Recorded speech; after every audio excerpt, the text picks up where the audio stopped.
गुजरात के मुख्यमंत्री नरेंद्र मोदी कहते थे कि जैसे जैसे रुपया गिरता है वैसे वैसे प्रधानमंत्री की साख गिरती है।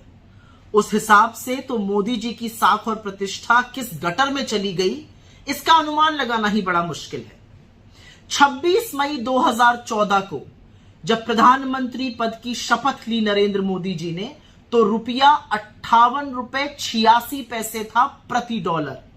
आज रुपया 23 मार्च को 83 रुपए 60 पैसे पर पहुंच गया। अब आपको लगेगा कि रुपए के गिरने से मुझे क्या फर्क पड़ता है, ये तो बड़ी बड़ी बातें हैं। रुपए के गिरने से आपको बहुत फर्क पड़ता है।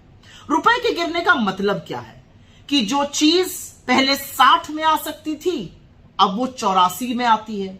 मतलब जिस चीज के लिए आपको $1 खरीदने के लिए 60 रुपए देने पड़ते थे, अब उसके लिए 84 रुपए देने पड़ रहे हैं। तो हर वो सामान जो हम आयात करते हैं उसका बिल बढ़ेगा। जैसे कच्चा तेल हो गया, कच्चे तेल के लिए पहले जहां पर आप $1 के लिए 60 रुपए देते थे, अब उस $1 के लिए हम मोटा मोटा 84 रुपए दे रहे हैं।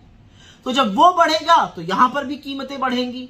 जब यहां पर कीमत पेट्रोल डीजल की बढ़ेगी, और क्योंकि डीजल से ही ज्यादातर ढुलाई का काम होता है, सब्जी, फल, अंडे, सामान इत्यादि सब महंगा होगा। जब महंगाई बढ़ेगी तो आरबीआई जो है वो रेट बढ़ाएगी महंगाई को कंट्रोल करने के लिए। जब रेट बढ़ेगा तो ईएमआई बढ़ेगी।